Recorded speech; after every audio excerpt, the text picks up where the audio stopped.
আসসালামু আলাইকুম ওয়া রাহমাতুল্লাহ। প্রিয় নবম ও দশম শ্রেণীর শিক্ষার্থী বন্ধুরা, আশা করি তোমরা সবাই ভালো আছো। আজকে আমরা আলোচনা করব তোমাদের ইংরেজি প্রথম পত্র বই রয়েছে, সেই বইয়ের ইউনিট 1 সেন্স অফ সেলফ। এই ইউনিট 1 এর লিসন 3 নিয়ে। লিসন 3 তে রয়েছে তোমাদের ও মি ও লাইফ কবিতা। এই কবিতাটি লিখেছেন ওয়াল্ট হুইটম্যান। তোমাদের এই কবিতার ইতিপূর্বে আমরা বাংলা অর্থসহ, উচ্চারণসহ আমরা একটি ভিডিও দিয়েছি। যারা দেখোনি তারা অবশ্যই দেখে নিবে।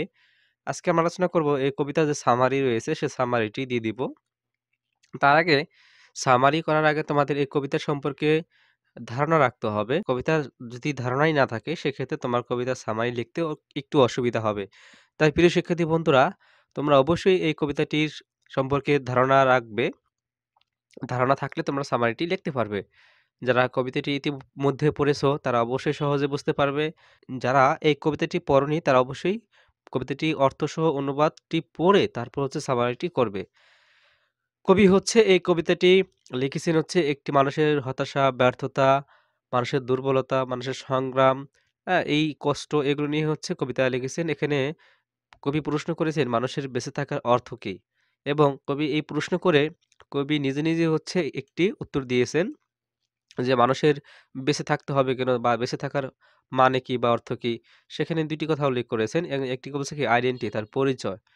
এ সম্পর্কে তোমরা একটি ভিডিও দেওয়া আছে, তোমরা দেখে নিতে পারো। এবং তোমাদের ইতিপূর্বে ৩ নাম্বারের কোয়েশ্চেনটি দিয়েছে। তোমাদের পরীক্ষায় কিন্তু কবিতার প্রশ্ন থাকবে। তোমরা গত বছর শিখেছো তোমাদের কবিতা থেকে কোয়েশ্চেন আসে, সামারি আসে।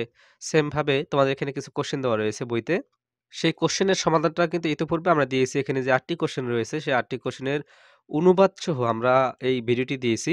যারা দেখেছো ধন্যবাদ, যারা দেখোনি তারা অবশ্যই দেখে নিতে পারো।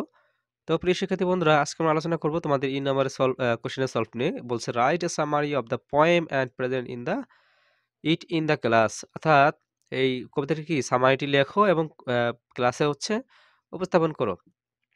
তো এই কবিতার সামারি নিয়ে আজকে আমরা ভিডিও তৈরি করব। তো চলো সামারিটি দেখে আসি। তো প্রিয় শিক্ষার্থী বন্ধুরা, এই সামারি। অ্যান্সার হবে এরকম: দ্য পোয়েম, কবিতাটি O me O life by Walt Whitman. এই ও মি ও লাইফ কবিতা কে লিখেছেন? ওয়াল্ট হুইটম্যান লিখেছেন। কি নিয়ে? ইজ অ্যাবাউট, কি সম্পর্কে? লাইফ স্ট্রাগলস, জীবনের সংগ্রাম সম্পর্কে। অ্যান্ড কোশ্চেন, প্রশ্ন নিয়ে। মানুষের জীবনের সংগ্রাম এবং কোশ্চেন নিয়ে কবিতাটি লিখেছেন। কে লিখেছেন? Walt Whitman. The poet feels sad about human flaws. এখানে হিউম্যান ফ্লস অর্থ মানুষের যে ভুল। অর্থাৎ কবি কবি মানুষের ভুল, ইউজলেস এফর্টস অর্থাৎ নিরর্থক প্রচেষ্টা, এবং লস্ট ইয়ার্স। লস্ট মানে ইয়ার্স মানে বছর, আর লস্ট মানে হারিয়ে যাওয়া। হারিয়ে যাওয়া যে বছর, সেগুলো নিয়ে কবি কি করছেন? ফিল, অনুভব করেছেন। স্যাড, দুঃখ। অর্থাৎ এখানে তো আমাদের বাংলা অনুবাদটি দেওয়া রয়েছে নিচে, যেখানে কবি মানুষের ভুল, নিরর্থক প্রচেষ্টা এবং হারিয়ে যাওয়া বছরগুলো নিয়ে কি দুঃখিত বোধ করেন। এরপরে প্রিয় শিক্ষার্থী বন্ধুরা রয়েছে he wonders what the purpose of life is. অর্থাৎ তিনি ভাবেন জীবনের উদ্দেশ্য কি, জীবনের আসলে উদ্দেশ্যটা কি। He wonders what the purpose in life. এই যে আমরা যে বেঁচে আছি, আমরা যে এই পৃথিবীতে এখনো রয়েছি, আমাদেরকে সৃষ্টিকর্তা সৃষ্টি করেছেন, আসলে এই জীবনের উদ্দেশ্যটা কি। আমরা আসলে অনেক প্রচেষ্টা করার পরেও অনেক কিছু অ্যাচিভমেন্ট করতে পারি না। আসলে সেই সময় কি আমাদের অনেক দুঃখ লাগে, বেদনা হয় যে আসলে আমরা কি করতে পারলাম। এই জীবন নিয়ে যে হতাশা, কবি বলেন যে আসলে জীবনের উদ্দেশ্যটা কি। Despite this thoughts the poet finds hope. আচ্ছা, ডিসপাইট দিস থটস অর্থাৎ এইগুলো চিন্তা করার পরেও, থটস মানে চিন্তা করা, এগুলো চিন্তা করার পরেও দ্য পোয়েট কবি ফাইন্ড খুঁজে পান, হোপ আশা। কবি কি আশা খুঁজে পান। হি বিলিভস সে বিশ্বাস করেন, life has meaning because we are A life and can contribute something unique.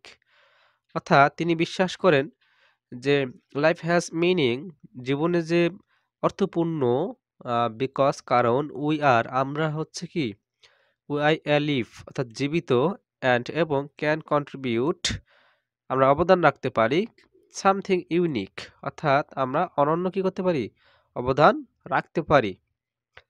অর্থাৎ মানুষ তুমি যে বেঁচে আছো, তোমার বেঁচে থাকার মধ্যে তুমি অনেক ধরনের বড়, বড় অ্যাচিভমেন্ট করতে পারো। যেগুলোর মাধ্যমে হচ্ছে তুমি কি সমাজে কিছু অবদান রাখতে পারো। তোমার দ্বারা সমাজে ভালো কিছু হলো, মঙ্গল কিছু হলো, দেশের রাষ্ট্রীয় যে ভালো কাজ হলো, এটা তুমি কি করতে পারো? অবদান রাখতে পারো। The poem teaches us to find our purpose and play our part in the world.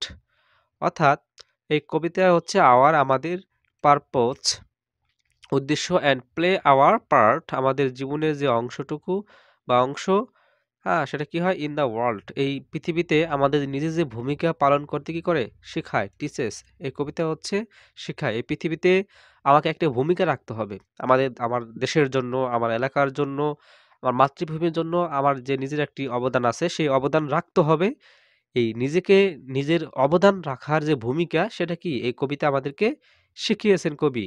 এটাই হচ্ছে আমাদেরকে শেখায়। অর্থাৎ এই পৃথিবীতে আমাদের কোনো কিছু একটি করতে হবে। তো এই ছিল হচ্ছে কবিতার থিমস এবং সেটা তোমাদেরকে সামারি আকারে তোমাদেরকে নিচে উচ্চারণটাও দিয়েছি। যাদের উচ্চারণে প্রবলেম রয়েছে এই সামারির উচ্চারণ তোমরা এখান থেকে উচ্চারণটা লিখে নিতে পারো এবং এটা হচ্ছে বাংলা অনুবাদ।